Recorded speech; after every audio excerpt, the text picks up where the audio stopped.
একটা উঠান ঘিরে এখনো দাঁড়িয়ে আছে শত বছরের পুরনো ব্রহ্মপাড়া জমিদার বাড়ি, যেটা কিনা অনেকে চিনে না। আবার এই ব্রহ্মপাড়া জমিদার বাড়ি নিয়ে তেমন ভিডিও তৈরি করা হয় না। যে জমিদার বাড়ির মধ্যে রয়েছে ছবি তোলার মতো সুন্দর জায়গা। আজকের এই ভিডিওতে আপনাদের সামনে তুলে ধরবো ব্রহ্মপাড়া জমিদার বাড়ি নিয়ে। যারা যারা এই ব্রহ্মপাড়া জমিদার বাড়িটি চিনেন এবং এটি সম্পর্কে জানেন তারা অবশ্যই কমেন্ট বক্সে বলে যাবেন। আসসালামু আলাইকুম, welcome to Tanvir official blog video. আমরা এখন আমাদের ষোলদনা গ্রাম থেকে গুপ্টি বাজারের উপর দিয়ে চলে আসলাম ব্রহ্মপাড়ায়। আমাদের এলাকা থেকে প্রায় 3 কিলোমিটারের রাস্তা। আপনারা যারা যারা আসতে চান তারা খাজুরিয়া বাজার থেকে গাড়িতে উঠে গুপ্টি বাজারে একটু সামনে গেলে দেখতে পাবেন রাস্তার ধারে দাঁড়িয়ে থাকা প্রাইমারি স্কুলের পাশে শত বছরের পুরনো ব্রহ্মপাড়া জমিদার বাড়ি। এই ব্রহ্মপাড়া জমিদার বাড়িতে প্রবেশ করতে দেখতে পাবেন জমিদার বাড়ির প্রথম খণ্ড। এই বাড়িটি 4টি খণ্ডে বিভক্ত, পিছনে রয়েছে আরো 3টি খণ্ড। এই জমিদার বাড়ির প্রথম অংশে মাঝখান বরাবর দরজার উপরে এক ভিন্ন ডিজাইনের ঘড়ি সাজিয়ে রাখা হয়েছে, কিন্তু এই ঘড়িটি জমিদার বাড়ির সাথে শত বছরের পুরনো না। বর্তমানে এই ব্রহ্মপাড়া জমিদার বাড়িটি বিভিন্ন ডিজাইনের রং দিয়ে সাজিয়ে তুলেছে।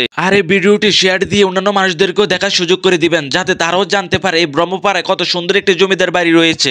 আমরা এখন জমিদার বাড়ির মূল অংশে ঢুকে পড়লাম। আমি এখন দাঁড়িয়ে আছি শত বছরের পুরনো এক অসাধারণ জমিদার বাড়িতে, যা চোখ জুড়ানো এক দৃশ্য। বিভিন্ন কালারের রং দিয়ে যেভাবে সাজিয়ে রাখা হয়েছে দেখে বুঝাই যাবে না এটি শত বছরের পুরনো এক জমিদার বাড়ি, এবং কি বিভিন্ন কারুকাজ দিয়েও তৈরি করা এই বাড়িটি। এখানে ছোটখাটো একটি উঠান রয়েছে। এই উঠানের তিন পাশে জমিদার বাড়ি, আর মাঝখানে সবুজে ঘেরা উঠান, সম্পূর্ণ সবুজ ঘাসে ভরা। এখানে বাংলাদেশের ছড়িয়ে থাকা প্রাচীন জমিদারের স্মৃতিও সাক্ষী হয়ে দাঁড়িয়ে থাকা এই জমিদার বাড়ি। একদিকে যেমন জমিদারের সূর্যপূর্ত সম্পর্ক যেমন ধারণা পাওয়া যায়, ঠিক অন্যদিকে ঐতিহ্যের অতল থেকে ঘুরে আসা যায় নিমিষেই। অতীতের সমস্ত জমিদার বাড়ি ছিল জাঁকজমকপূর্ণ, কিন্তু সংস্করণ ও সংরক্ষণের অভাবে কিছু কিছু জমিদার বাড়ি ধ্বংস হয়ে যায়। কিন্তু ব্রহ্মপাড়া জমিদার বাড়ি একটু ভিন্ন। এটা দেখলে বুঝাই যাবে না এটি শত বছরের পুরনো জমিদার বাড়ি। এই ব্রহ্মপাড়া জমিদার বাড়িটি কয়েক বছর পর পরে সংস্করণ করা হয়, রং দিয়ে নতুন করে আবারও সাজিয়ে তোলা হয়।